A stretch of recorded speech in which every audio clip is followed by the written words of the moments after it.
bueno, una pausa de 2 segundos, y les va a decir, así pongan atención mucha, porque Kant es difícil, y yo creo que es importantísimo entender a Kant, por lo menos de manera general, ¿no? Entonces, para que pongan mucha atención. Y después mencionaré rápidamente a los idealistas alemanes. Y bueno, el chiste es que vayan viendo cómo esto de la filosofía, del pensamiento, etcétera, cómo ha dado vueltas y vueltas y idas, venidas y un montón de cosas bien, bien interesantes. Pero bueno, entonces comienzo, ¿no? Nosotros nos quedamos la vez pasada justamente en el inicio de la modernidad. Dijimos que hacia el siglo XVII, en el XVII, tanto en Francia con René Descartes y como en Inglaterra con Francis Bacon de Berulamia, se daba inicio la filosofía moderna, ¿no? Obviamente con base en lo importante que había hecho el Renacimiento, pues, en volver a colocar en el centro de la reflexión al ser humano y a su razón, su capacidad racional para conocer, ¿no? Porque en el medievo ya sabemos que el centro estuvo en Dios, ajá, el centro estuvo en Dios, en Dios como creador y como garante del conocimiento, ajá. Y bueno, el Renacimiento volvió a poner al ser humano junto con la razón, y la razón como esa facultad liberal, es decir, relacionada con la libertad, ajá,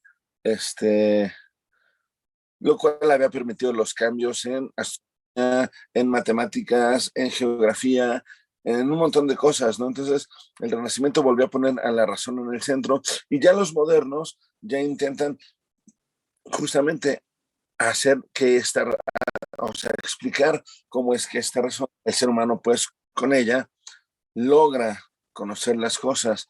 Ajá. Dijimos que la racionalismo y empirismo, pues buscan otorgarle a la filosofía y a la razón, bueno, a la razón, porque ellos están pensando en la ciencia, también, o sea, de hecho, ciencia y filosofía no están todavía separadas aquí todavía se entienden más o menos igual, pero justamente es aquí en donde se marca la separación, ajá. Pero bueno, ellos quieren otorgarle a la razón un método para reemplazar al método escolástico, que es el aristotélico adoptado por Tomás de Aquino, pero para que la razón pueda orientarse a la adquisición de conocimiento. Recordemos que en la modernidad lo que se quiere es conocimientos nuevos, nuevos, nuevos. Y por eso el método silogístico de Aristóteles ya no sirve, porque el silogismo solamente sirve para repetir verdades que ya se saben o sacar verdades obvias, de los postulados de los grandes como Aristóteles, como Tomás, como Copérnico, ¿no? Quizás, no, Copérnico no, como Ptolomeo, iba a decirse, Ptolomeo, que era el que explicaba digamos, la geografía antigua, pero entonces estos nuevos modernos proponían tanto Descartes en su discurso del método como Bacon en el Novum Organum, ajá, proponen métodos alternativos y alternativos al escolástico, ¿no? Que va a llevar a la razón a descubrir conocimientos nuevos, que es lo que se quiere, ¿no? Dijimos que en Inglaterra son predominantemente empiristas y en el continente europeo son predominantemente racionalistas, ¿no? Obviamente el racionalismo de Descartes con el pienso luego existo, que dice que hay que pensar racionalmente las cosas, pensarlas, derivar de nuestras razones matemáticas, incluso nuevos conocimientos, para entonces esos nuevos conocimientos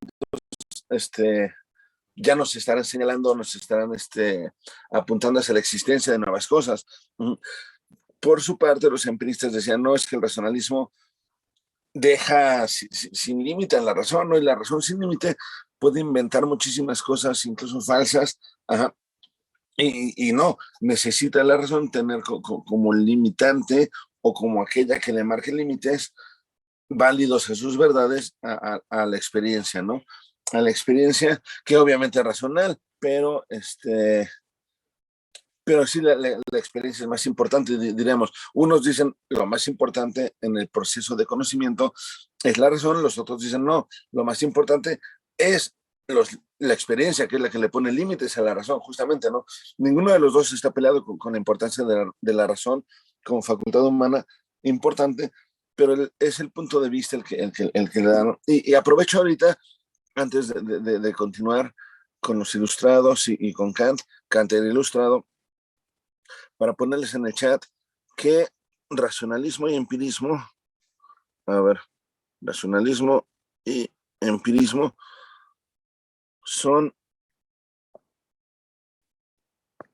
alternativas o corrientes, pues, para explicar el proceso epistemológico. Ahorita voy a decir qué es eso. A ver, resulta que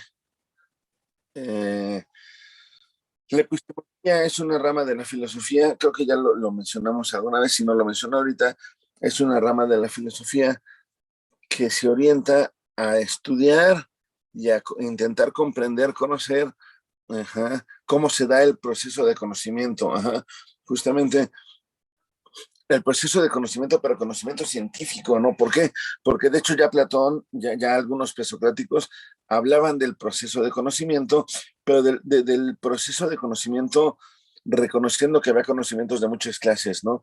Había conocimiento empírico, conocimiento sensorial, de hecho, conocimiento científico, conocimiento práctico, conocimiento intuitivo en relación con así como pienso estas cosas, ¿no? De repente me doy cuenta de que tal suceso y tal suceso están relacionados.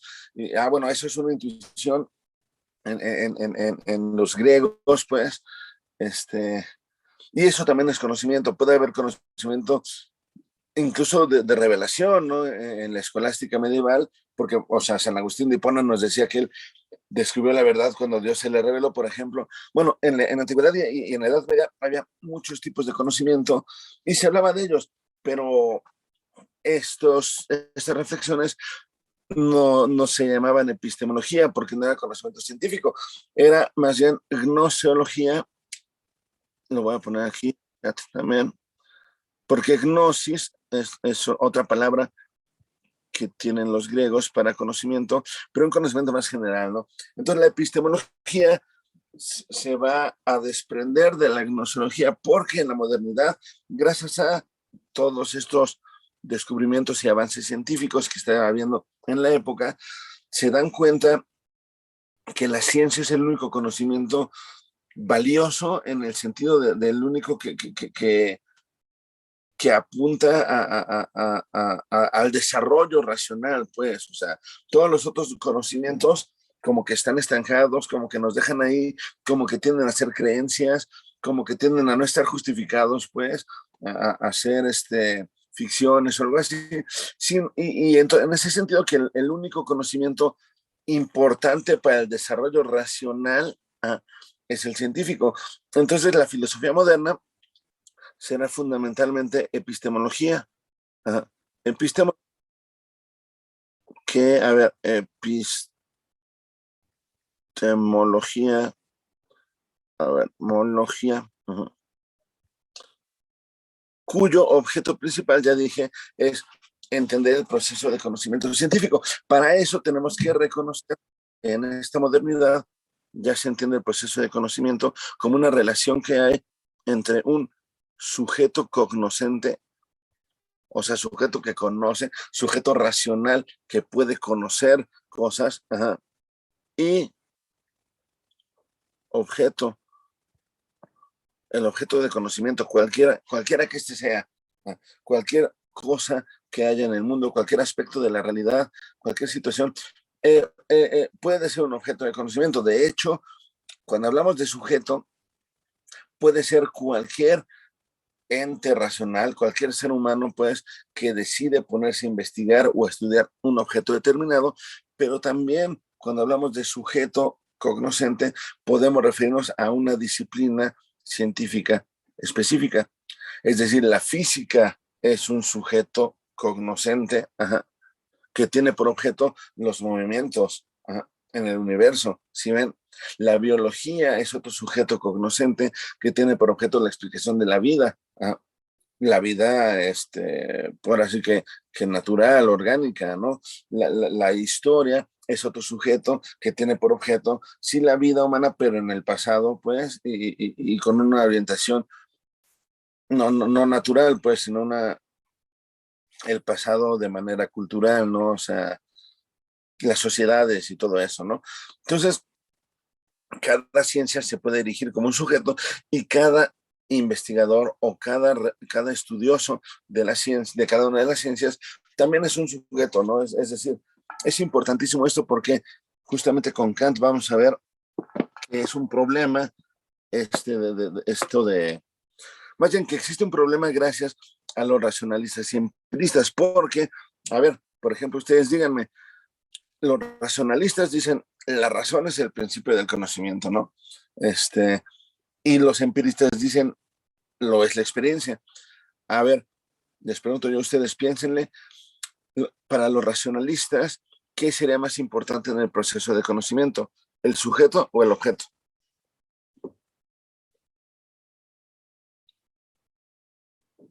El objeto, ¿Por qué el objeto, Fernanda? porque es bueno, no sé si esté bien, pero a lo mejor es como la razón para que el sujeto aprenda o no sé cómo decirlo. Ok, no, justamente, mira, si el racionalista le da la importancia a la razón, que es el instrumento del ser humano para conocer los objetos, entonces la importancia será del racionalista a aquel que posee la razón, es decir, al sujeto. Muy bien, Fernanda, muy bien que lo intentaste pensar en estos términos, está muy bien, felicidades, pero sí, bueno, la respuesta estuvo mal, pero el intento estuvo bueno, sí, porque intentaste abstraer acá de alguna manera lo que estoy diciendo y relacionarlo, pero sí, sí ves, Fernanda, como la importancia tiene que ser al sujeto, porque si el racionalista le da la importancia a la razón, no importa que sea el objeto, no importa qué características tenga el objeto, no importa eso, lo importante es el instrumento que tiene el sujeto para conocerlo. Ajá. Entonces los racionalistas, ajá, lo pongo en el chat, racionalismo le da la importancia al sujeto. Mientras mejor desarrolle el sujeto su razón, más conocimiento va a tener del objeto. Ajá. Entonces, el importante es el sujeto. En cambio, el empirista, Fernanda, obviamente, ahora sí puedes decirme a qué le da más importancia el empirismo.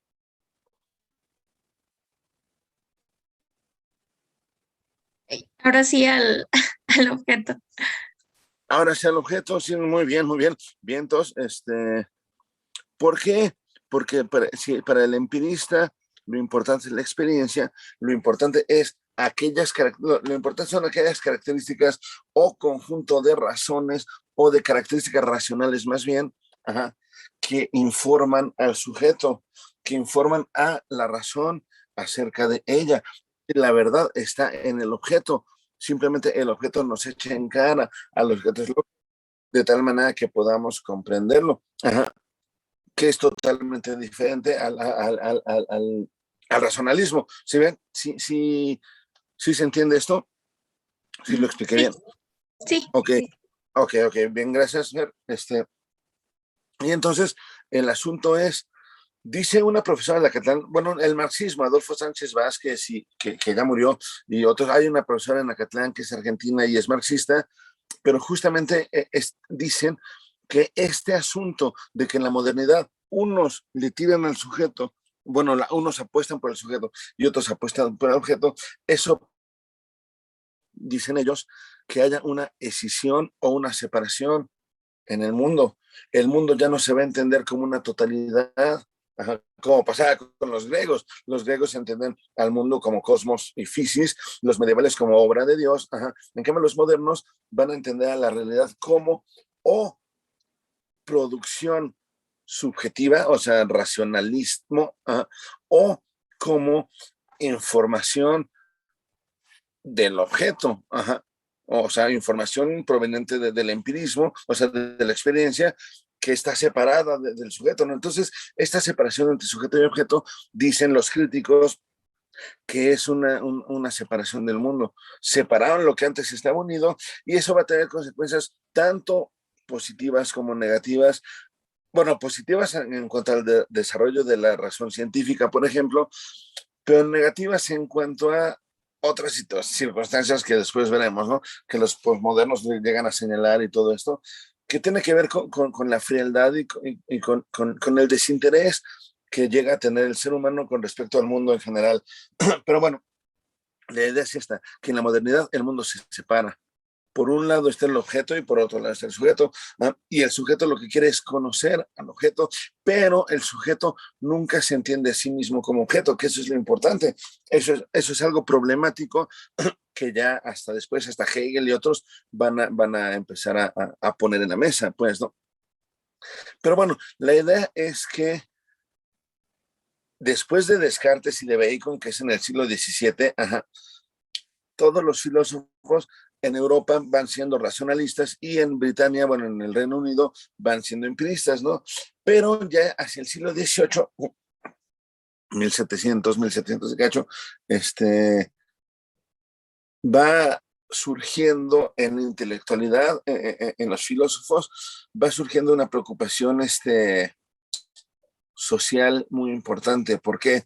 Porque ese es el siglo XVIII ya, que empieza a haber las grandes, bueno, grandes revueltas, grandes movimientos sociales. De hecho, a finales del siglo XVIII, 1789, se levanta el pueblo francés en la Revolución Francesa, obviamente, que es la revolución más importante en la historia moderna, antes de la Primera Guerra Mundial, yo creo, pero bueno, ya desde años atrás, principios del siglo XVIII, justamente en Inglaterra, por ejemplo, se va a dar un proceso revolucionario, se va a dar la revolución de Cromwell, que va a hacer que las clases no beneficiadas o no aristocráticas de ese entonces se revolucione, pues, ¿no? Y le quite poder a los reyes. En Inglaterra es en el primer país europeo que se dan estos movimientos revolucionarios. No se da con el impacto tan grande de la francesa. La francesa,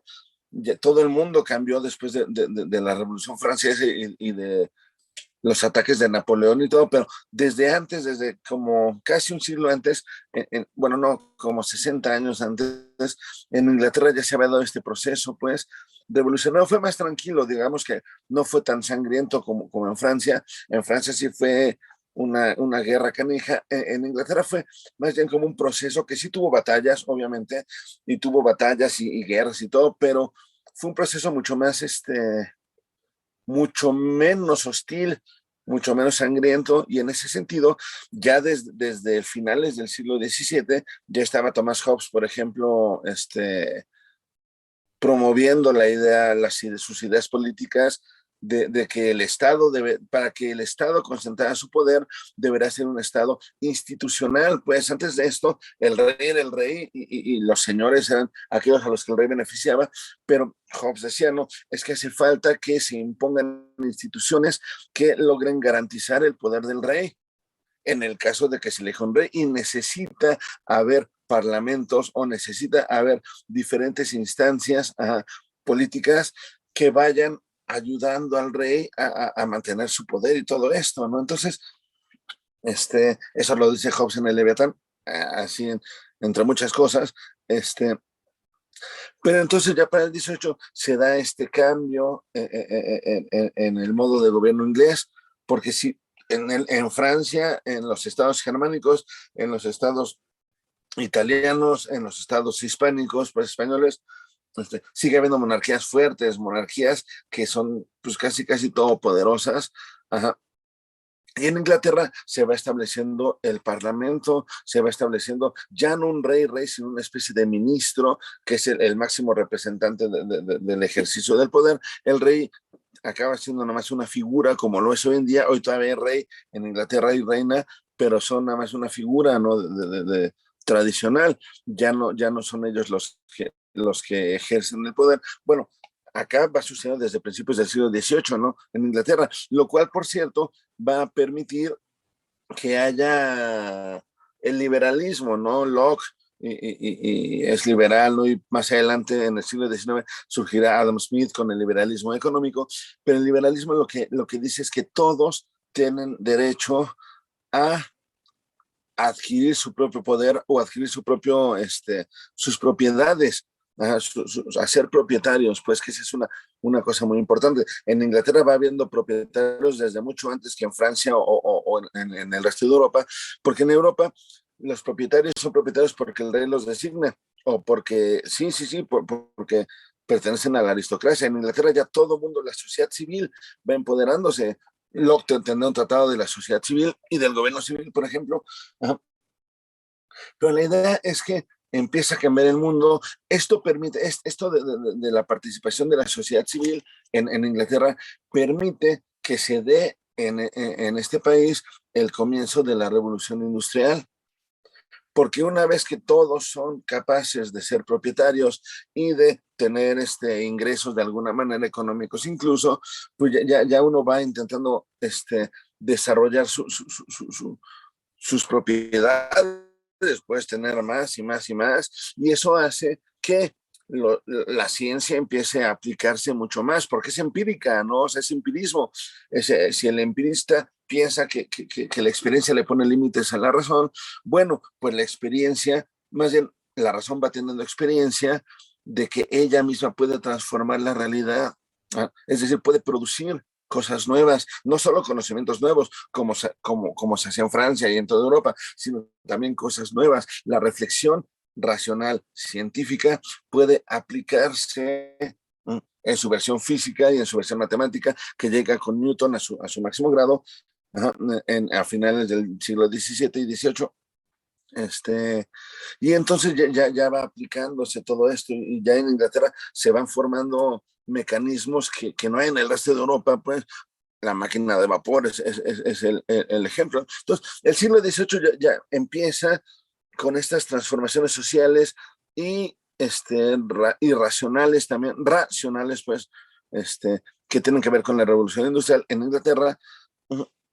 Y entonces, por todos estos cambios que empieza a haber en toda Europa, empiezan a decir, bueno, es que es importante pensar en que todos tengamos el mismo derecho a participar de nuestro propio desarrollo racional. Ya Descartes decía en el discurso del método, la razón es la cualidad o la característica humana mejor repartida en el mundo.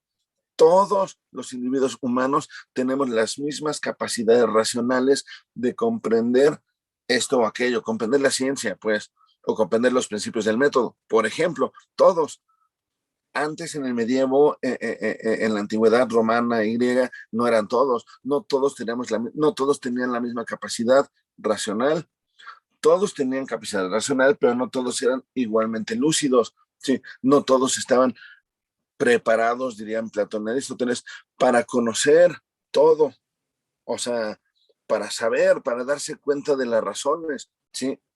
Se les podía intentar educar hasta cierto punto, pero había jerarquías de seres humanos en Grecia, en Roma, en el medievo, y algunas eran más favorecidas, algunas otras no.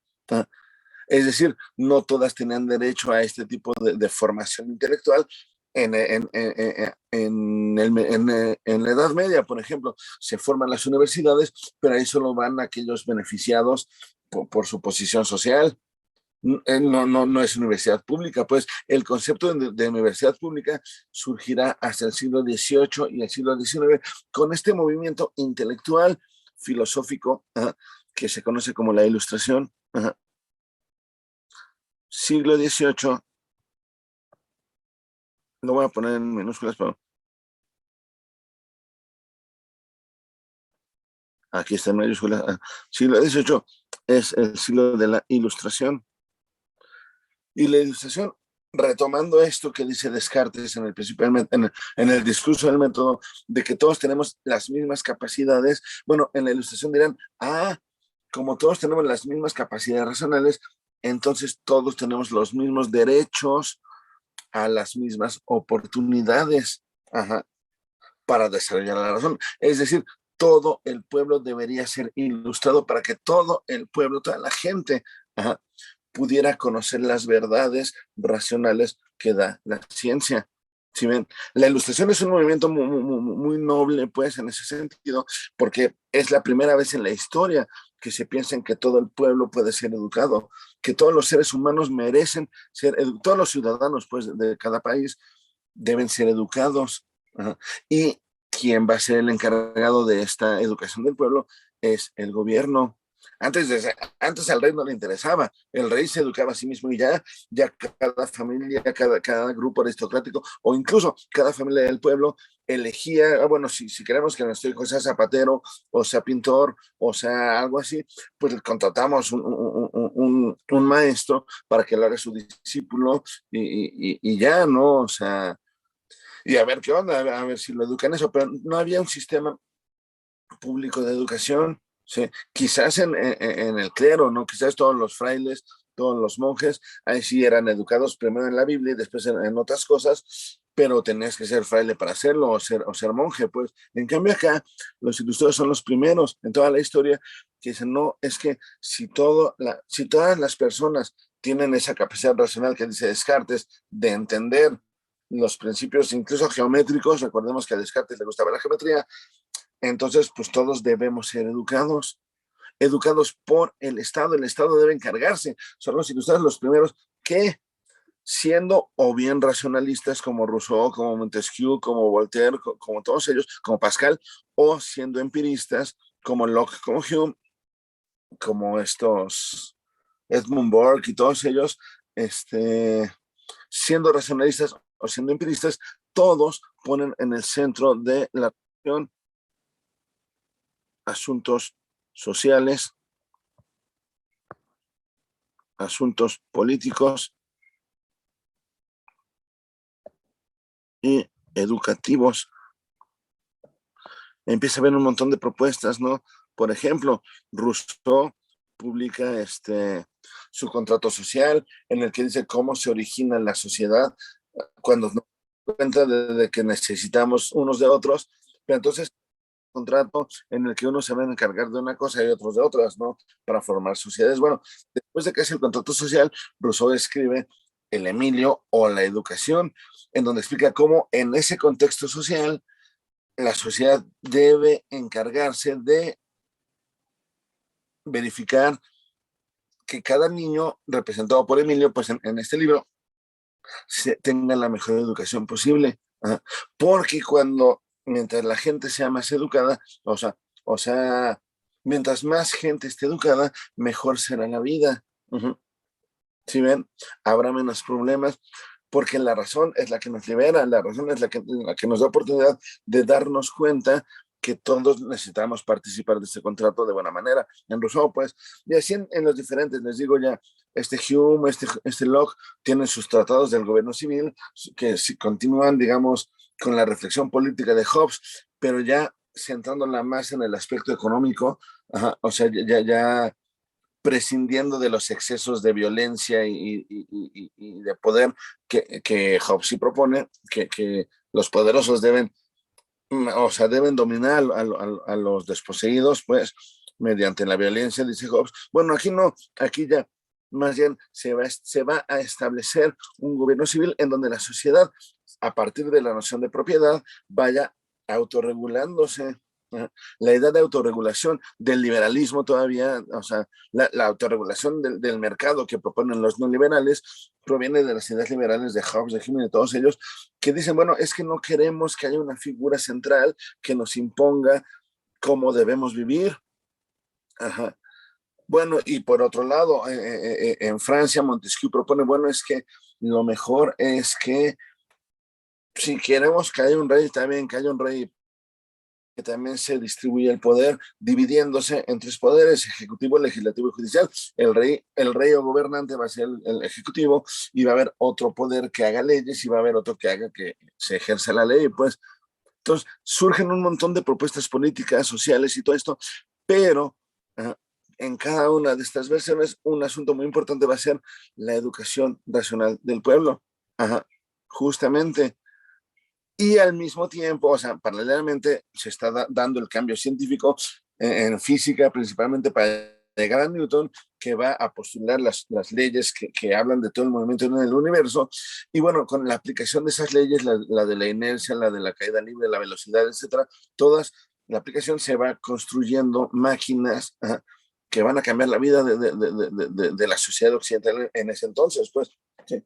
Surge la máquina de vapor y todo esto, y Londres se convierte en la capital industrial, aunque en el continente también hay ejercicios reflexivos muy importantes, filosóficos. ¿Sí? Los franceses, por ejemplo, siguen pensando que está padre, que se transforma el mundo como en Inglaterra, pero es mejor llegar a concebir ideas racionales muy, muy importantes, ¿no? Como del mismo Descartes, ¿no? Y todo eso. Sí, entonces se va como mezclando todo, ¿no? En la Ilustración, aunque ciertamente unos siguen diciendo es primero la razón y otros siguen diciendo es primero la experiencia, ¿no? Es decir, unos siguen votando por el objeto y otros por el sujeto. Hasta que a mediados del siglo XVIII, a 1750 o 60 y algo así, surge en Alemania la figura de Kant. Immanuel Kant es el filósofo ilustrado alemán por excelencia. Ahora, debo decirles que es alemán nada más como por convención, porque él nació en Königsberg, que es una ciudad de Prusia Oriental. Prusia, sabemos, Alemania no existe hasta después de 1871, ¿no? Y estamos hablando de 1700 y cacho, más de un siglo antes. Entonces, Kant nace en Königsberg, que es una ciudad prusiana. Prusia era un gran estado, un reino que había en lo que, o sea, lo que ahora es la mayoría de Alemania, en donde está Berlín y todo esto, era Prusia, pero Prusia se extendía más en lo que ahora es Polonia y todo esto, y Königsberg era una ciudad que hoy en día está al interior del territorio polaco, pero políticamente ruso. O sea, ya saben cómo la geografía política es canija. Pero bueno, la ciudad de Königsberg, donde nació Kant, ahora se llama Kaliningrado, porque es una ciudad rusa. De hecho, en el Mundial del 2000, que fue 18, ¿no? El Mundial de Fútbol, hicieron reportajes así de por qué hay armas nucleares y no sé qué en esa ciudad. Pero bueno, cuando nació Kant, a mediados del siglo XVIII, se llama Königsberg, y era una ciudad tranquila, bien bonita, ¿no? Y Kant nació y estudió, él fue un filósofo ilustrado, ¿no? Es decir, decimos que es alemán nada más porque Prusia será el principal reino que conformará la Alemania actual, después del siglo XIX. Pero bueno, él nació en Prusia y él se hizo ilustrado, ¿no? Él dijo, si a él le gustó esto de la razón, y se puso a ejercitar esto, ¿no? Él fue educado siempre, y él consagró su reflexión a la filosofía, ¿no? Él dijo, yo soy filósofo y ya. Y entonces Kant se puso a pensar mucho, mucho, mucho, y hacia finales, bueno, es más o menos por 1780, por ahí, como 10 años antes de la Revolución Francesa, Kant se pone como propósito terminar con la separación entre sujeto y objeto propuesta, o sea, provocada por los racionalistas y por los empiristas. Kant escribe un libro donde va a expresar esta crítica de la razón pura.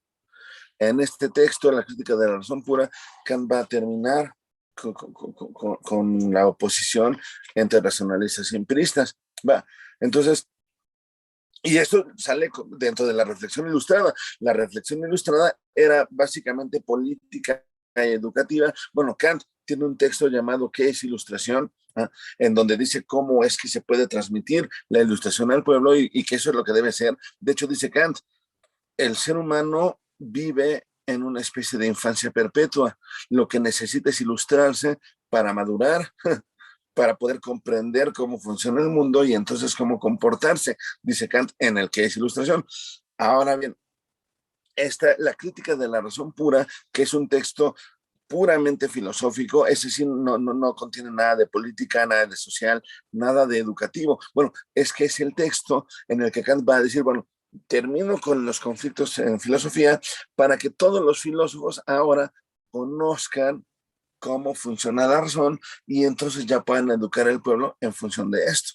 Es decir, Kant no, se, no limita su reflexión a la política o a la economía o a la educación, pedagogía, podemos decir hoy, como lo hacen algunos otros, sino que antes sí dicen, es que para cambiar todo esto, que sí es importante, porque soy ilustrado y debemos educar al pueblo, bueno, para cambiar todo eso y para poder modificar los modos de educación y modos políticos, debemos replantearnos cómo funciona la razón para entonces poder legitimar cualquier propuesta político-social. ¿Sí ven?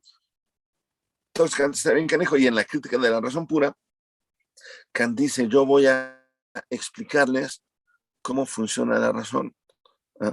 Voy a explicar las estructuras en, en que se divide la humana. Y también voy a hablarles su funcionamiento. Va, el funcionamiento de las partes de las estructuras de la razón. Va, a ver, y ahora pongan mucha atención. Voy a sintetizar en una palabra, bueno, en una frase que es mi frase, es mío, o sea, eso no viene en Kant, sino así es como yo entiendo a Kant en la crítica de la razón pura. Digamos, a grandes rasgos lo que hace Kant es decir, bueno, racionalismo y empirismo, o sea, racionalismo, que dice el principio del conocimiento es la razón, y empirismo, que dice el principio del conocimiento es la experiencia. Kant diría, tanto racionalismo como empirismo están en lo correcto. Y justamente por eso, ambos están equivocados. ¿Sale? Esa es, yo creo, la enseñanza de la crítica. Y por eso Kant se pone a explicarnos cómo la razón y cómo está estructurada. Ahora, antes de pasar con la estructura de la razón en Kant, les pregunto yo a ustedes, ¿cómo entienden eso que yo acabo de decir? ¿Qué quiere decir eso de que los dos están en lo correcto, pero justo por eso los dos están equivocados? Piénsenle tantito y díganme cómo lo entienden, por favor.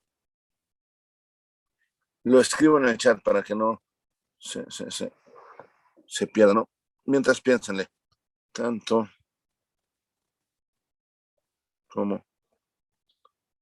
racionalismo como empirismo están en lo correcto, pero justo por eso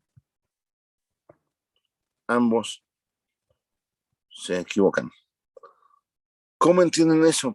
Por ejemplo, ustedes, Dana, Jimena, Denise, Pablo, Armando, Ángel, Julián, Luis, Fernanda.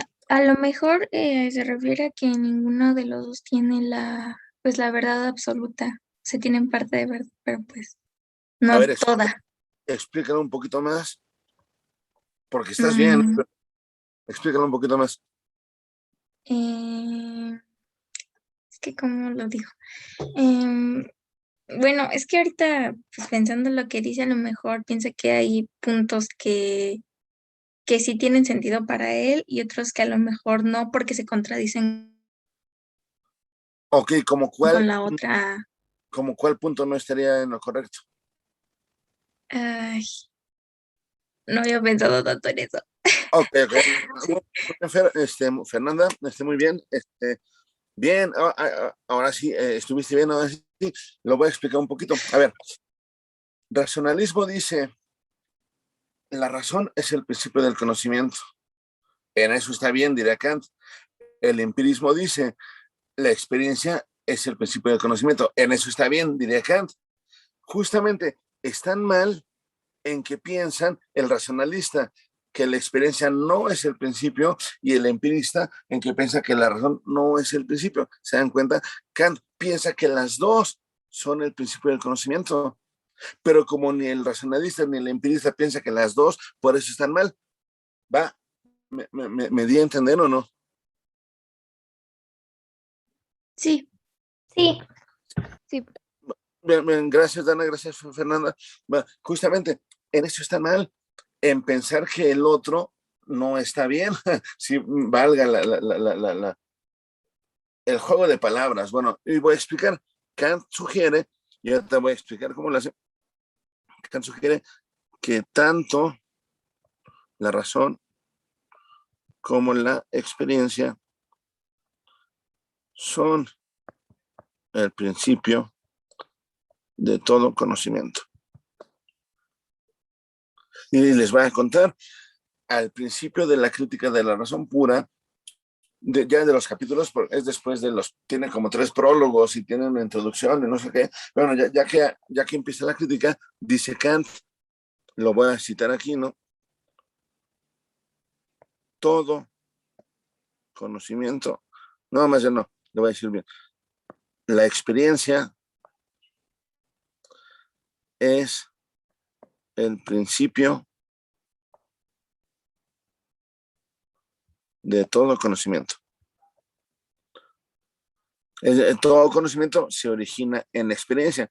Eso ahí parecería empirista, sin embargo, añade Kant, pero toda experiencia, que ahí es donde está el cambio, aquí es lo importante, está determinada a priori por las estructuras de la razón.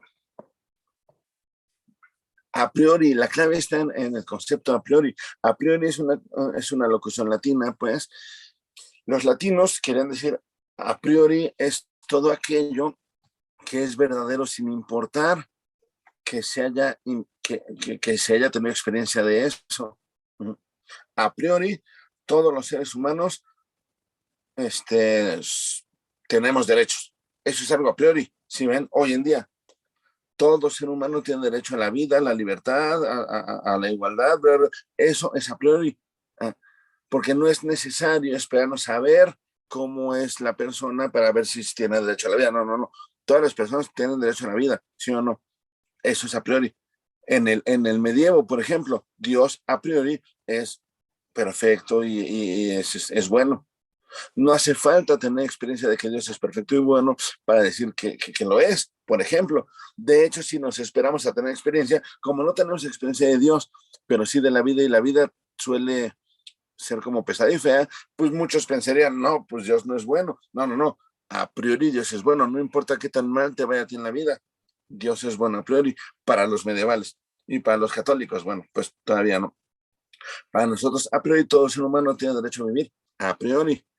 No es necesario preguntarnos quién es, no, no, a priori, no importa en dónde. Si ven, para los romanos, por ejemplo, a priori, ellos como romanos tenían derechos sobre los otros pueblos, a priori.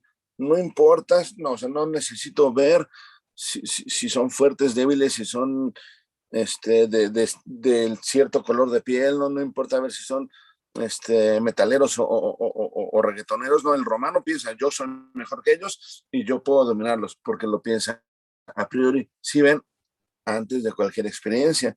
Pues, de hecho, a priori es latín. Ajá. A priori se contrapone con a posteriori, y a posteriori es hasta que se tiene experiencia. Por ejemplo, yo a priori digo, o sea, yo digo a priori, soy romano y tengo derecho a conquistar tal pueblo. Ajá. Bueno, a posteriori, ya que perdí la batalla, digo, ay, pues tal vez no tenga derecho porque estos están más fuertes que otros. ¿Sí ven? Sí. O les digo el creyente, a priori Dios es perfecto y es bueno y me ama. Bueno, sí, pero mi vida está jodida y me va muy mal. Entonces, a posteriori yo diría, ay, no, pues si Dios provocó esto, entonces no se me hace que sea tan bueno o que me ame tanto. ¿No? Y cosas de ese tipo, ¿no? A posteriori yo sé que a priori los Pumas son el mejor equipo del fútbol mexicano, para mí a priori. Sin embargo, a posteriori digo, no, no lo son, porque quedaron en lugar 11 de 18, ¿no? Es decir, pues no, a posteriori digo, no, no es el mejor equipo, o por lo menos no en este torneo. ¿Sí me explico en esta diferencia de a priori y a posteriori? ¿O no? Sí. Sí, Bueno, ya, gracias Fernanda, gracias Dana, gracias Isaac, que también dice, bueno, entonces la clave está ahí, porque la experiencia es el principio de todo conocimiento. Sin embargo, toda experiencia está a priori ya desde antes determinada por la razón. Y es ahí donde está la clave. Ajá. Porque entonces Kant va a decir, la razón está dividida en dos grandes facultades. Una es la sensibilidad y el otro es el entendimiento. Después va a hablar Kant de imaginación, va a hablar de memoria, va a hablar de fantasía y de otras cosas, pero que están o en la sensibilidad o en el entendimiento o en mezclas así raras de ambos, pero son básicamente sensibilidad y entendimiento. ¿Sale, vale? Ambas, tanto sensibilidad como entendimiento, van a tener estructuras a priori, que configuren y que delineen, pues, conformen las experiencias. Por ejemplo, Kant empieza los primeros capítulos de la crítica hablando él la llama la estética trascendental, que es donde va a hablar de sensibilidad, ¿no? La sensibilidad nos da intuiciones. Ajá. El entendimiento nos da conceptos. Esa es la diferencia, ¿no? Con intuiciones y conceptos se va conformando el conocimiento. De entrada les digo, para tanto para los racionalistas como para Kant, las intuiciones no son esas de los griegos, de que ay, se me hace que esto tiene que ver con... No, no, no. Las intuiciones aquí son sensibles. Lo que yo veo, oigo, olfateo, saboreo o toco, eso es intuición. Es decir, yo intuyo colores, yo intuyo formas, yo intuyo tonos, yo intuyo sonidos, yo intuyo texturas, ajá. Intuyo incluso temperaturas, no frío o calor, con el tacto. Ajá. Yo intuyo sabores, yo intuyo olores. Esas son las intuiciones sensibles. Y los conceptos son, bueno, libro, botella de agua, ¿no? En otro tipo de botellas, en perro o nube o arbolito, ¿no? Esos son. La sensibilidad me da intuiciones y el entendimiento me da conceptos. Sin embargo, ambos tienen estructuras a priori. Es decir, en la sensibilidad, va a decir Kant, existen dos intuiciones puras a priori. Ajá. Las intuiciones puras a priori son dos: tiempo y espacio. ¿Vale? ¿Ustedes se dan cuenta del tiempo y del espacio, sí o no? Dice Isaac, sí. Ok. ¿En dónde está el tiempo y el espacio, Isaac? Porque yo puedo decir, pues yo veo en el tiempo y en el espacio un libro, ¿dónde? Aquí está el libro, ¿no? Mi libro de Shakespeare. Ajá. Yo puedo decir, una botella de agua, sí, ¿dónde? Aquí está. Sin embargo, ¿en dónde está el tiempo? ¿O en dónde está? Ajá, no se ve, pero se siente. Entonces, si se siente, pero no se ve, se oye el tiempo, se huele el tiempo, se saborea el tiempo o se toca el tiempo. Porque eso es como sentimos. Es que justamente sí se siente porque es de la sensibilidad, tanto el tiempo como el espacio, pero nosotros solamente vemos cosas, objetos que hay en el tiempo y en el espacio. Al tiempo y al espacio no los vemos porque son estructuras de nuestra mente, ¿se dan cuenta?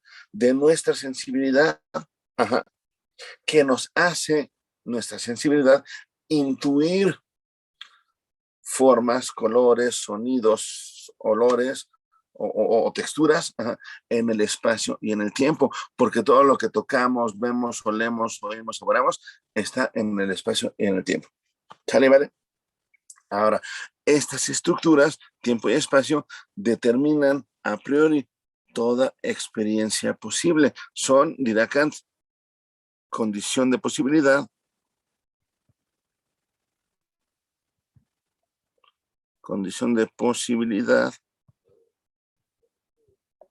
de toda experiencia posible, valga la redundancia, eso de posibilidad y posible, ¿no? Justamente, toda experiencia que tenemos de objetos son en el espacio y en el tiempo. Y el espacio y el tiempo están en nuestra cabecita, porque no están ahí, no. Lo que hay son cosas en el espacio y cosas en el tiempo y, bueno, objetos, no. Va, ahora, por su parte, digamos, todas las intuiciones, todo lo que perciben nuestros sentidos, está acomodado en espacio y tiempo, de alguna manera. Ahora, el entendimiento, por su parte, que nos da conceptos como libro, como árbol, como perro, como casa, bueno, también tiene un conjunto de categorías que son conceptos, categorías puras a priori. Estas son varias y no me las sé todas, pero, por ejemplo, las más importantes son cualidad, cantidad, relación.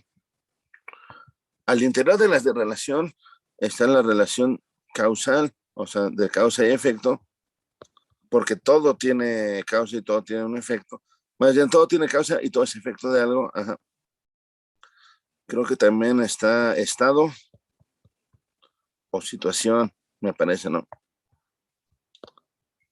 Les voy a subir al módulo un texto que hable de las categorías de Kant, en donde las pongan todas, porque justamente dice Kant, estas están a priori también en el entendimiento. Ajá. ¿Y qué hacen las categorías? Dirá Kant. A ver, antes de ver lo del entendimiento, hay que dejar algo claro. Kant está hablando separadamente de sensibilidad y entendimiento para entender cómo funciona nuestra razón. Ajá. Sin embargo, sensibilidad y entendimiento están juntas, porque es la razón, es decir, todo esto se da al mismo tiempo. Parece que no, ahorita lo estamos explicando como si no se diera al mismo tiempo, y se entiende como un proceso, se entiende como un proceso complicado que toma tiempo, pero no, todo esto se da de manera instantánea. Ahora bien, dicho lo cual, el entendimiento con esas categorías, lo que hace la calidad, cantidad, relación, estado, situación, etcétera, es acomodar toda la información sensible, espacio-temporal, y que tiene que ver con formas, con colores, con sabores, con un montón de información que nos dan los objetos. Todo eso lo acomoda, tanto lo separa como lo junta en distintas categorías. Y entonces, por ejemplo, yo ahorita escucho un ruido agudo, un ruido agresivo, un ruido espontáneo. Digo, ¿qué estoy oyendo? Bueno, es que ese ruido agudo, espontáneo y agresivo es el ladrido de mi perro Ramón. Ramón, que es mi perro, vio que pasó el perro del vecino enfrente de la casa, se puso a ladrar, y Ramón tiene un ladrido muy agudo, o sea, no es grave como otros perrotes, ¿no? Sino como es un perro mediano, es un ladrido medio agudo, y es súbito, pues porque estaba tranquilo, y agresivo porque es el otro perro, ¿no? Entonces le está mentando a la madre con el ladrido, porque se llevan mal. Bueno, toda la información sensible que yo tuve de los sonidos, el tono, lo agudo, etcétera, etcétera, es procesado por las categorías de mi entendimiento y dicen, bueno, ese es un sonido repetitivo, pero es uno. Su cualidad es que es agresivo, suena así como fuerte, ¿no? Así como sí, agrediendo, ¿no? De alguna manera, tiene una causa, ¿cuál? Pues mi perro, porque es un ladrido. Tiene una situación, pues, que está viendo que está pasando el perro. Es decir, mi entendimiento lo va acomodando a priori, en las categorías a priori, toda la información sensible. Y entonces dirá Kant, la experiencia que yo tuve, y lo pongo aquí, después de que la información sensible en espacio y tiempo se acomoda por las categorías, yo ya tengo experiencia de objetos. Y yo ya puedo decir, es que acabo de tener la experiencia de mi perro Ramón ladrando. Yo no oí un ladrido, yo no oí un sonido agudo, yo escuché a Ramón. ¿Sí ven? Así como si yo oigo, no sé, que se cae mi librero, yo oigo a mi librero caerse, no oigo un ruido ni un estruendo, ni un golpe, no. Yo escucho a mi ropero caerse. Ajá. Yo escucho objetos, yo veo objetos, yo experimento objetos. Esa es la idea, lo cual se logra gracias a esta construcción de la experiencia por parte de sensibilidad espaciotemporal y entendimiento. ¿Sí me di a entender o no? Sí. Es decir, Kant dice la sensibilidad y el entendimiento que trabajan juntos y trabajan siempre, porque todo el tiempo estamos teniendo experiencia de objetos, todo el tiempo son los que determinan la experiencia que vamos a tener de los objetos. Van a ser las que van a crear los objetos, porque los objetos son aquellas cosas como las vemos. Yo aquí puedo ver una figura prismática, no prismática medio irregular, ¿no? Con colores azulito, rojito y como cafés, así, ¿no? Y que es pesado, ¿no? Porque tiene más de 1000 páginas. Bueno, yo no experimento eso. Mi vista, mi tacto, todo esto intuye eso, pero yo experimento mi libro de dramas históricos de William Shakespeare. ¿Sí ven? Yo experimento el objeto, así como experimenté el objeto, mi perro Ramón ladrando, en vez de los sonidos. ¿Sí ven? Nosotros estamos acostumbrados a escuchar un ruido, diría Kant, no, escuchaste tal cosa. Lo que pasa es que muchas veces no sabes qué escuchas. Ajá. Entonces ya tienes que decir, pues nomás es un ruido, porque tu entendimiento no lo categoriza, ¿sí ven? Aunque también el entendimiento es medio mañoso, porque si yo escucho un ruido en la noche que no conozco, no lo puedo categorizar como un objeto que conozca. Mi entendimiento puede jugarme la broma, decirme, es que es un fantasma, es que es un vampiro, es que es un hombre lobo. De hecho, si leen Drácula, por ejemplo, en Drácula hablan de un vampiro, obviamente los vampiros no existen, ¿no? Aunque hay un editor que dice que sí, que el conde Drácula sí existió y que sigue ahí, un tal Klinger, es interesantísimo, pero bueno, sabemos que no. Sin embargo, ¿han leído Drácula ustedes o no? No. Ok, bueno, si algún día llegan a leer Drácula, piensen en lo siguiente. No, tampoco Isaac, ni Fernando, ni Dana. Ok, bueno, si algún día leen Drácula, que es muy bonito, ahí hablan de un vampiro, obviamente un vampiro no existe, todos saben quién es el conde Drácula, y digamos, a mí mi entendimiento, si yo escucho un ruido en la ventana, en la noche, y no veo nada, y me imagino, o veo sombras, ¿no?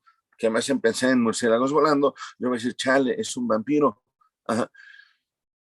Y es porque no lo sé, pero bueno, en el libro de Drácula, el doctor Van Helsing, ustedes seguramente saben quién es Van Helsing porque fue el que fue Wolverine, ¿no? Ese actor la hizo de Van Helsing en las películas. Bueno, en el libro no, en el libro es un viejito, es un doctor que va y él se pone a investigar el caso de una enferma, de Lucy Westenra, una chava que está enferma, ¿no? Muy enferma, y él justamente experimentando diferentes cosas, ajá, y relacionándolo con los síntomas de la chava, llega a la conclusión, él solito, sin decirle a nadie primero, de que es un vampiro. Quiere comprobar que es un vampiro, entonces hace experimentos poniendo ajo y cosas, y después una señora lo quita y otra vez la chava amanece mal.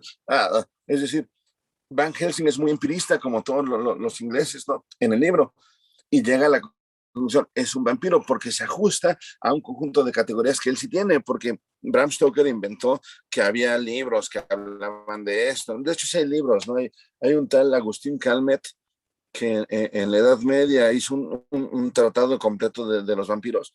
Ahí, creo que ya lo tengo, luego a ver si se los paso, si les interesa.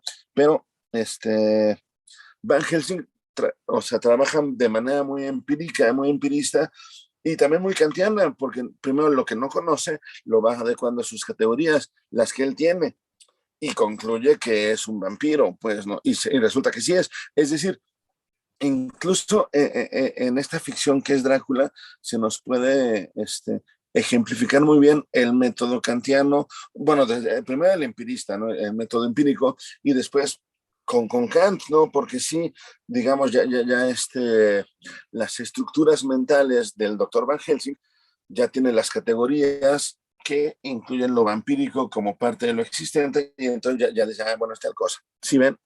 Y así funciona la experiencia, así funciona la razón de entrada determina la experiencia y toda la experiencia de objetos que tengamos es la construcción de nuestra sensibilidad y nuestro entendimiento.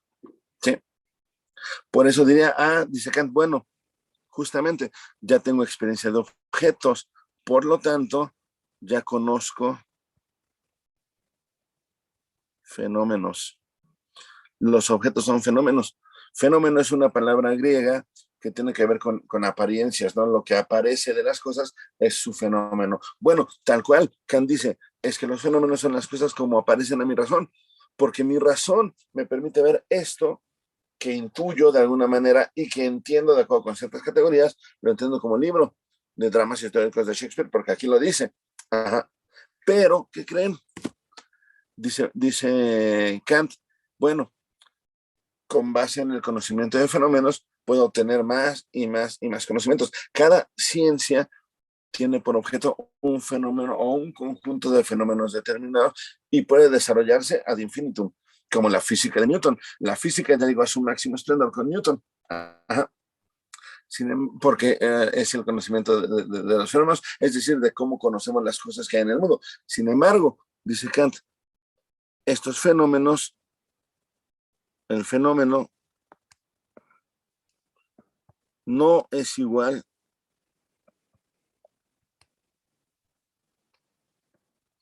a las cosas, a cómo son las cosas, independientemente de la razón. Ahora te explico esto. Es decir, los fenómenos son las cosas como la razón las puede entender y debo decir una cosa antes de continuar. Para Kant, más bien todos los individuos, todas las personas humanas, pues, todas las personas racionales, es decir, todos, vamos a tener el mismo conjunto de categorías, el mismo conjunto de intuiciones, espacio y tiempo, por lo tanto, todas las personas vamos a conocer lo mismo cuando conozcamos algo científicamente. Si no conocemos lo mismo, si no percibimos lo mismo y no categorizamos lo mismo, entonces no estamos haciendo ciencia. Y será opinión, o será cuento, o será literatura o algo. Si estamos haciendo ciencia, va a ser lo mismo. El ejemplo son las matemáticas, porque para todos es lo mismo, 2 y 2, 4, y ya. No hay quien pueda opinar que 2 y 2, 5 porque va a estar equivocado. Bueno, eso es porque las estructuras de la razón son universales, son iguales para todos. Va. Ahora bien, no es lo mismo fenómeno que cosa en sí misma. Diría Kant, bueno, es que hay algo, alguna cosa fuera de mí, fuera de mi razón, fuera de todo esto, que me provoca las intuiciones de esto, que me hace sentirlo duro, que me hace verlo cuadrado, que me hace sentirlo pesado. Bueno, hay una cosa, este es el fenómeno, el conjunto de fenómenos que me dice, es un libro. Bueno, pero la cosa que está ahí, independientemente de mi razón, quién sabe si sea igual al objeto. ¿Sí me entienden? Objeto no es cosa. Objeto es fenómeno, es cómo lo entiende mi razón, cómo lo experimento yo racionalmente. Pero yo no puedo asegurar, dice Kant, que las cosas en sí mismas, independientemente de mí y de cualquier individuo racional, sean eso que yo intuyo que es. ¿Me di a entender o no? Sí. Es decir, ¿vieron Matrix, no?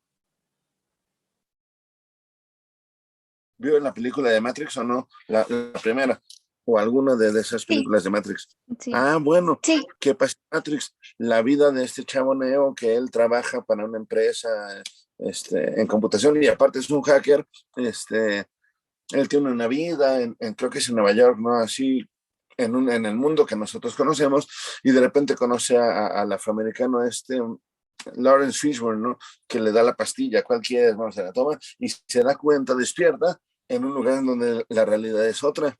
Es decir, toda la realidad que él tenía por normal, tenía por apariencia normal, es falsa, porque de verdad él estaba conectado y no sé cuánta cosa, ¿no? Bueno, la realidad en donde Neo se movía era la realidad fenoménica en Kant, funciona y nos sirve muy bien, la ciencia va a aplicar muy bien en ese mundo fenoménico y la vamos a comprender perfectamente.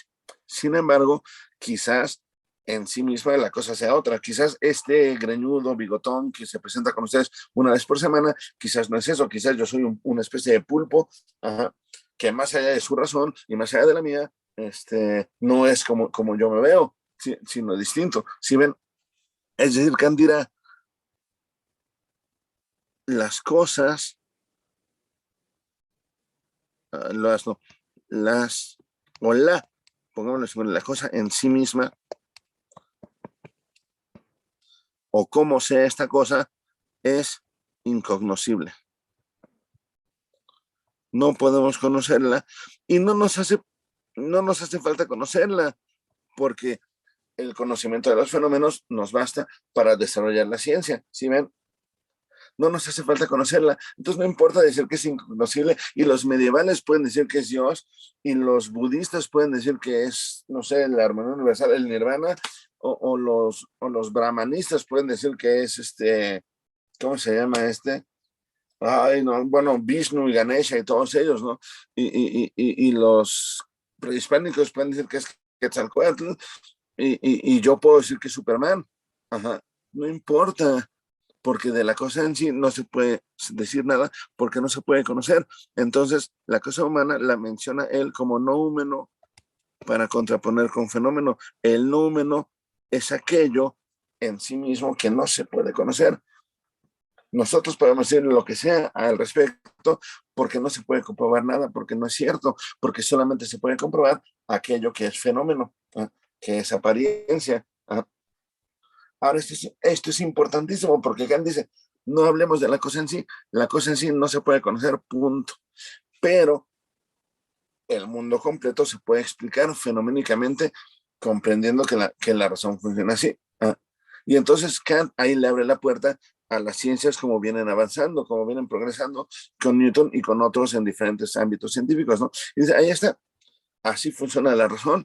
Y entonces Kant se pone a escribir de otras cosas que hablaremos el semestre que viene, porque habla de moral y de ética y de otras cosas, pero Kant dice, punto final, ahí está. Con esto ya no se peleen si son racionalistas o empiristas, simplemente asuman que son filósofos y siguen pensando, siempre favoreciendo el desarrollo del conocimiento científico, porque recuerden lo que dije desde el principio, ¿no? Que la ciencia moderna es fundamentalmente epistemología, es decir, la ciencia moderna le da las bases filosóficas o justifica filosóficamente el modo en que se conoce en ciencia, ¿no? Ajá. A los científicos a veces no les interesa, pero el filósofo eso hace. El filósofo legitima filosóficamente el conocimiento científico. Y entonces ya, ahí está. Ya podemos conocer todo el mundo y todo. Kant es un tipo muy importante porque sí logra con su filosofía abarcar todos los ámbitos del conocimiento fenoménico, que es el que funciona porque es en el que vivimos. Nadie de nosotros, seres humanos, vive independientemente de su razón. Por lo tanto, no importa qué es el fenómeno y pueden hacerse novelas al respecto, ¿no? Y no pasará nada. Sin embargo, bueno, antes del sin embargo, y con esto, Kant revolucionó el pensamiento, ¿no? De hecho, Kant fue contemporáneo de Goethe, de Schiller, que son los padres del romanticismo, ¿no? Con el Sturm und Drang, ¿no? De hecho, Schiller tendrá una serie de estudios en donde dice, bueno, él habla de estética y habla de ciencia y habla de historia, y él dice, bueno, para entender cómo concibo yo la historia, yo la estética, pues tenemos que admitir que Kant está bien, sí. Lo mismo hacen los románticos, lo mismo hacen los idealistas, todos se vuelven kantianos en Alemania entre finales del siglo XVIII y el XIX. Digamos, los primeros seguidores en filosofía de Kant son los idealistas alemanes, idealismo alemán, que los tres principales son Fichte, Schelling y Hegel. También por ahí hay un renegado que es Schopenhauer. Él no es idealista alemán, pero es contemporáneo de ellos. De hecho, se lleva mal con ellos. Schopenhauer, me faltó una A. Ajá. De Schopenhauer hablaremos en la siguiente sesión, ya que vayamos a hablar de Nietzsche y todo esto, pero los idealistas alemanes le deben todo a Kant. Ellos son los primeros que dicen, Kant está en lo correcto, Kant está bien, hay que estudiar todos a Kant para ver cómo funciona la razón. Sin embargo, como ellos no son científicos, sino filósofos, tienen una objeción. ¿Cuál se imaginan ustedes que será la objeción que le pondrán estos nuevos filósofos a Kant?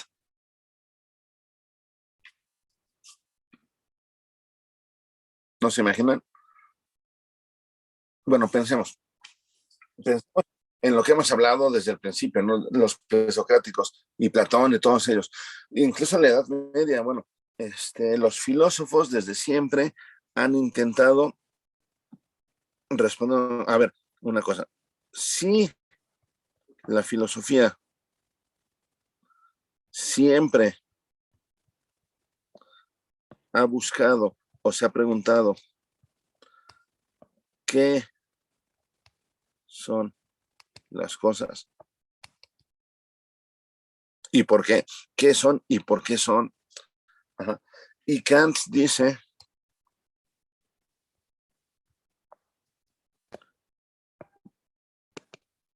que no podemos saber qué son.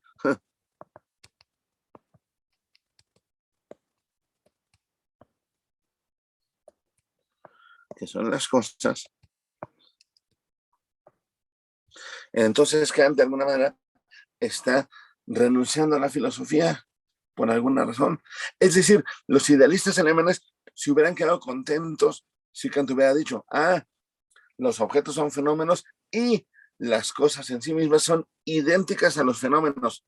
Si eso hubiera dicho Kant, todo el mundo feliz y diríamos, pues a huevo, ¿no? O sea, sí, son iguales. Esas son las cosas en sí. Mi libro en sí mismo es tal cual lo veo, tal cual lo entiendo, tal cual lo conozco. Sí, ok, pero Kant no hizo eso. Porque Kant muy honestamente dijo, bueno, yo no puedo saber, yo puedo suponer que hay algo más bien que sí son. Yo puedo suponer que el mundo es el mundo y ya, ¿no? O sea, incluso Kant puede decir, bueno, yo puedo suponer que Dios es verdadero y punto, ¿no? Porque eso me lleva la comprensión de la perfección de los fenómenos, pero no lo hizo. Kant fue muy honesto y dijo, no, yo no puedo cerrar el sistema, o sea, yo no puedo decir la cosa es así, porque la cosa no sé si sea así, punto. Entonces los idealistas dijeron, Kant, ¿cómo es posible que siendo filósofo nos obligues a renunciar a las cosas en sí? Dice Isaac, yo tengo el libro de Kant, pero en la crítica de razón pura. Pues si lo lees algún día, suerte, porque está bien difícil, pues puedes intentar leerlo. No digo que no puedas, yo creo que sí puedes, pero tienes que concentrarte mucho y bueno, y de hecho esta clase te va a servir mucho para que entiendas lo que está diciendo. Ahora bien, en los prólogos son difíciles porque en los prólogos habla de la situación de la razón en que se encuentra, ¿no? Pero bueno, y uno de Nietzsche, pues Nietzsche también es difícil, ojalá te sirva en la clase siguiente, en donde hablaremos un poco de Nietzsche, como le decía a un compañero de otro grupo, ¿no? Él leyó Descartes y me dijo, oiga, profe, su clase de Descartes me ayudó a lo que yo ya había leído de Descartes. Pues qué chido, ¿no? O sea, porque yo no les cuento todo esto para que no lean los autores, vayan y leanlos. El que les llame la atención de los que les estoy diciendo desde Tales de Mileto hasta ahorita, si les llama la atención a alguno, léanlo, búsquenlo y ya pueden ver si lo que yo les dije les ayuda a comprenderlo y eso está magnífico, está chido, ¿no? Entonces, léanlo. Finalmente, yo no quiero sustituir la lectura de esos güeyes, simplemente sé que la mayoría de ustedes no va a estudiar filosofía y la mayoría de ustedes no va a interesarse por leer a Kant, pues, o a quien sea. Si tienen ese ánimo, pues háganlo siempre. Y conmigo siempre pueden conversar al respecto. Pero bueno, sí, adelante, vientos. Justamente Kant y Nietzsche son dos cosas muy difíciles. Pues podrías leer algo más sencillo, pero no, si tú crees Kant y Nietzsche, pues éntrale. Ojalá no te extravíes tanto en sus palabras, porque luego son medio mañosos. Pero bien, muy bien, Isaac. A lo que iba es, los idealistas dicen cómo Kant renuncia a desear algo de la cosa en sí. Entonces, el idealismo alemán se dedica a preguntar por la cosa en sí. Entonces, idealismo alemán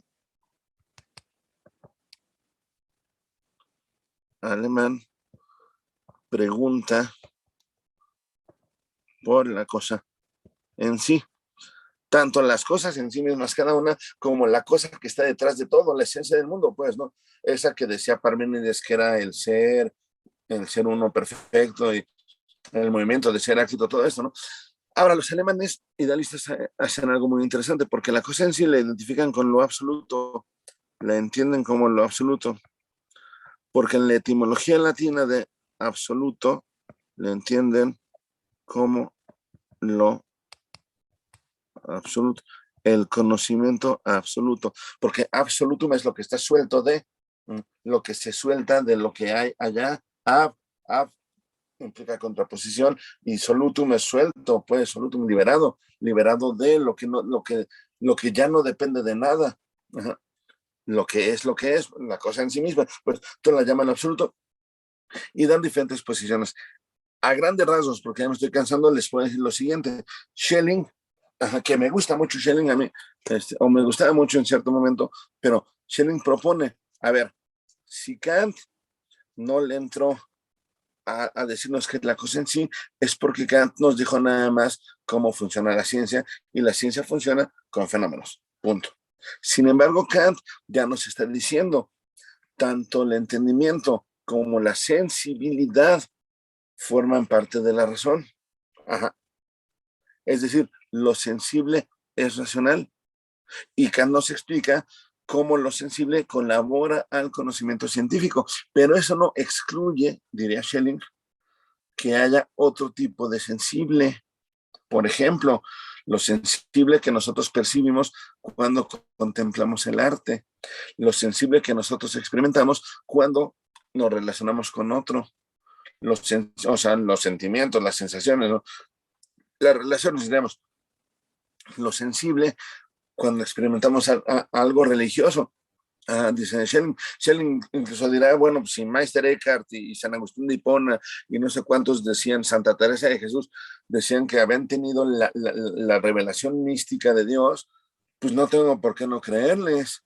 Bueno, esa experiencia también es sensible. Y dirá Schelling, bueno, esas experiencias ya del arte, ya de la moral o ya de la religión, también son sensibles. Y ya nos dijo Kant que la sensibilidad es razón. Por lo tanto, el acceso racional, aunque no necesariamente intelectual, pero sí racional, es decir, sí de la sensibilidad a la cosa en sí, al absoluto, quizás sea por esos medios.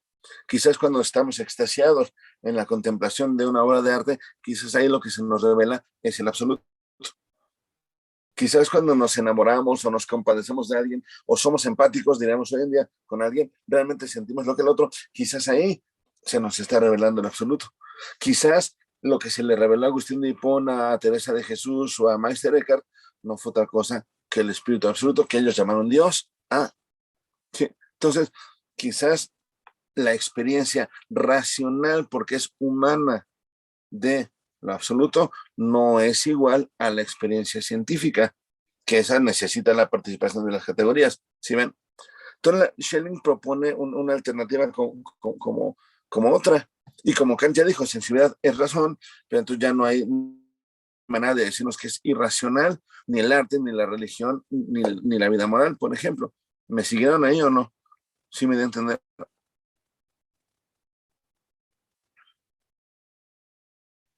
Sí, profe. Va Ángel, va Isaac. Ajá. Bueno, y ahora ya para terminar, porque ya me estoy cansando, ya dije muchas cosas, diré rapidísimamente a Hegel. Nosotros ya hemos hablado de Hegel en otros momentos. Nosotros ya sabemos que Hegel es el autor de la fenomenología del espíritu. Dejen nomás aquí, escribo, ¿no? Schelling propone que el acceso a lo absoluto no debe ser científico, sino estético, entendido como artístico, ¿no? moral o religioso, sin ser por eso irracional. ¿Qué es lo que les decía? Bueno, Hegel, por su parte, ya les había dicho, en la fenomenología del espíritu, plantea los diferentes escalones pues, que va avanzando la conciencia personal hasta convertirse en espíritu absoluto. Cuando es espíritu absoluto, ya puede contemplar que todo es racional. Bueno, a grandes rasgos, Hegel piensa que este desarrollo racional se da no solamente en los casos individuales de la razón, no solamente en ciencia, ¿no? en que la humanidad va formando el conocimiento científico, sino, dice Hegel, el desarrollo es el absoluto, debe ser en todos los ámbitos. En el ámbito científico, a donde Newton y Kant ya nos llevaron, casi, debe ser artístico, a donde el arte romántico ya nos llevó, porque Hegel dice el arte romántico es lo máximo que hay en arte, debe ser político, a donde nosotros germanos no hemos llegado, pero los franceses, los ingleses ya están en camino porque ya hicieron su revolución. Los germanos, digo, Hegel todavía vive en Prusia, y en Prusia todavía hay un rey, todavía no se distribuye el poder, es más racional el poder distribuido con representantes del pueblo, como ya pasó en Francia, pero no ha pasado aquí. Entonces falta que se dé en lo político y falta que se dé en lo religioso, porque también en lo religioso se debe llegar. Dice Hegel, desde la adoración de imágenes y tótems, no sé qué, después el politeísmo, después monoteísmos como el judío, y después un monoteísmo más racional que es el cristianismo católico, y después el protestantismo. El protestantismo es la más racional de las religiones, diría él. ¿Por qué? Porque es la que nos permite a cada creyente, interpretar su propia experiencia de lo divino. En el catolicismo todavía se espera la interpretación de la autoridad, ¿sí? Como en lo político se espera que el rey les diga qué hacer. En cambio, una vez que el pueblo es el que gobierna o el que participa del gobierno, también es el pueblo el que va interpretando su propia experiencia religiosa, y eso solo se permite en el protestantismo luterano, porque incluso el protestantismo inglés sigue siendo, o sea, renuncia al papado, pero igual es el rey el que dicta las interpretaciones de la Biblia, ¿no? Entonces, diría Hegel, en el momento histórico en que haya ciencia moderna, arte romántico, política, digamos, liberal, democrática, y religión protestante, en ese momento el ser humano podrá llegar al absoluto y convertirse en espíritu absoluto, reconociendo que todo en su mundo es racional, porque todo lo racional se ha convertido en realidad y todo lo real es racional. Para pronto. ¿Sí ven? Entonces, la conciencia racional de Hegel da ese paso que Kant no se atrevió a dar. Kant no dijo nunca la cosa en sí es igual al fenómeno. Hegel dice la cosa en sí, lo absoluto, será lo mismo que el fenómeno cuando la sociedad llegue a ese momento histórico, en lo político, en lo artístico, en lo religioso y en lo científico. ¿Sale, vale? ¿Sí me siguen? ¿Sí me siguieron o no? Sí, profe. Entonces Hegel dice que en Germania, en la Prusia en la que él vive, le falta nada más eso. Le falta la revolución política que tire a la monarquía y establezca un gobierno distribuido, un gobierno de todos, digámoslo así, y porque protestante ya es, romántico ya es, y racional científico ya es, solamente hace falta la revolución política. Y Hegel pensaba que cuando se lograra esa revolución, como ya pasó en Francia, en Alemania, ya se iba a estar en un reino del absoluto, en donde ya todos nos íbamos a dar cuenta de que todo es racional. Sin embargo, por ejemplo, Marx, que es un hegeliano, Marx se dará cuenta de que ahí está equivocado Hegel, porque cuando se da la revolución en Alemania, que es hacia 1870, gracias a Bismarck, lo único que hace es separar más a las clases. De hecho, la revolución que ya pasó en Francia, que sí fue la revolución del pueblo, el triunfo de la libertad, igualdad, fraternidad, bueno, cuando pasó eso, los Borbones regresaron al poder. De hecho, los Borbones se aliaron con todo el mundo para vencer a Napoleón y volver a instaurar una monarquía absoluta en Francia. Es decir, la revolución burguesa, que Hegel dice que es la que va a llevarnos al absoluto, no simplemente nos regresa, no retrocede. Y el propio Napoleón, que era la personificación de la libertad, de la revolución, se autoproclama emperador. Hegel adoraba a Napoleón, decía, él nos va a liberar, pero no nos liberó. Napoleón lo que hizo fue volverse emperador, es decir, concentrar el poder otra vez, a tal grado que solamente pudo ser vencido por el antiguo régimen, es decir, por los Borbones aliados con el resto de Europa. De hecho, Hegel se decepcionó de Napoleón, igual que Beethoven. Beethoven le había dedicado una sinfonía y se decepcionó porque no llegaron a ese momento del absoluto, ¿no? Del espíritu absoluto que iba a poder ser ahí. Entonces, como ven, los idealistas alemanes dicen, bueno, vamos a explicar vamos a acabar de explicar lo que Kant no se atrevió a acabar de explicar, pero yo creo que Kant era más consciente de que pues, no todo se podía. Entonces, bueno, la idea es que hayan visto eso, ¿no? Como todos se vuelven kantianos, pero ya intentan corregir a Kant y complementarlo. Y como después Marx dirá, bueno, en esto están mal. Y justamente con las pretensiones hegelianas de abarcarlo todo con la razón, es con las que se pelean Marx, Kierkegaard, Nietzsche y después Freud. Todos se van a pelear con Hegel porque dicen, no es posible que sea tan adorador de la razón, tan subjetivista, ¿no? O sea, no es posible que diga que todo es racional matemáticamente como la física de Newton, ¿no? Pero bueno, de eso ya hablaremos la semana que entra, ¿les parece? En nuestra última clase del semestre hablaremos básicamente de Marx, Schopenhauer, Nietzsche y Platón. Y hablar un poquito del cambio de siglo desde 1871 hasta 1914, que es la guerra, ¿no? Más o menos. ¿Va? ¿Me siguieron? ¿Me entendieron?